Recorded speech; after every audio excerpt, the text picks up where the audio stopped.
যারা হাদিকে হত্যা করেছে, পালিয়েছে, তাদেরকে দেশে তাড়াতাড়ি ফেরত এনে তাদের বিচারের সম্মুখীন করা হোক, শিরোধার্য করা হোক।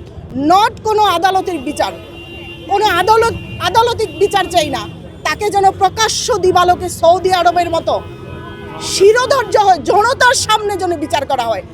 আইন নাকি অন্ধ ভাই, শিখে আসি, আমার শিক্ষার্থীদেরকে আমি শিখাই আইন অন্ধ, আইনকে হাতে তুলে নেওয়া যায় না। কিন্তু এমন পৃথিবী তো আমরা দেখতে চাই না, আমরা আইনকে হাতে নিতেই চাই। এখন আমি একজন শিক্ষক হয়ে বলবো, প্রকাশ্য দিবালোকে এই খুনিদের বিচার করা হোক, শাস্তি তাদেরকে দেয়া হোক, যেন আগামীর বাংলাদেশে আর কোনো হাদি আমার ভাই যেন জীবন দিতে না হয়। ভাই, তারা যেন নিরাপদ থাকে। হাদিরা সত্যের কথা বলতে আসছে, বাংলাদেশের ইনসাফের কথা বলতে আসছে, তারা অসত্যের রাজনীতি করতে আসেনি। তারা যেন আর জীবন দিতে না হয়। ভাই, আমি এইটুকু বলবো একজন শিক্ষক হিসাবে। আমি প্রাথমিক বিদ্যালয়ের প্রধান শিক্ষক একজন, আমার বাসা আগারগাঁই, এখানেই কাছাকাছি। আমি আসছি বাসায়, যখন জানলাম হাদি নেই, বিশ্বাস করতে পারছিলাম না। গতকালকে থেকেই বসে আছি, বিভিন্ন জনকে জিজ্ঞেস করে। আসলে ফেসবুকে তো এখন অনেক সময় আমরা ফেক নিউজ পাই। তারপরে যখন আমি টিভি স্ক্রিনে দেখলাম যে বিভিন্ন বড় বড় নিউজ তারপরে বিশ্বাস হলো যে আসলে হাদি নেই।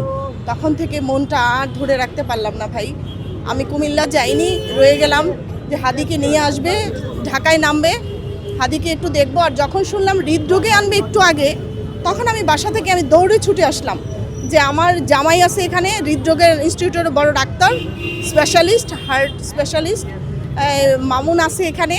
তারপরে ভাবলাম যে হাদিকে তো ফেরাতে পারবো না, হাদিকে দেখবো না, কিন্তু হাদির কফিনটা একটু দেখতে পারি কিনা। তাই আমি মমত্ববোধের জায়গা থেকে, যেহেতু আমি একজন শিক্ষক, আমার মনটা ধরে রাখতে পারিনি ভাই, সেজন্য আমি হৃদরোগের সেই গেটের সামনে দাঁড়িয়ে আছি যে ওর কফিনটা একটু দেখতে পারো। ওকে যে নিয়ে গেল রাস্তাটা দিয়ে, সে রাস্তায় দাঁড়িয়ে থেকে দেখি একটু ওর সাথে এক হতে পারে কিনা। অত এই দেশটার জন্য এত এত সততার কথা বলো, ইনসাফের কথা বললো, কিন্তু তাকে কেন এভাবে জীবন দিতে হলো? সে তো দোষ করিনি। আমি তো একটা মা, একটা মেয়ে, আমি একজন বোন, আমার হৃদয়কে আমি আর ধরে রাখতে পারিনি। আমি চাই না আর কোনো হাদি এমন ভাই, আমার ছোট ভাই যেন জীবন দিতে না হয় আমার এই বাংলাদেশে।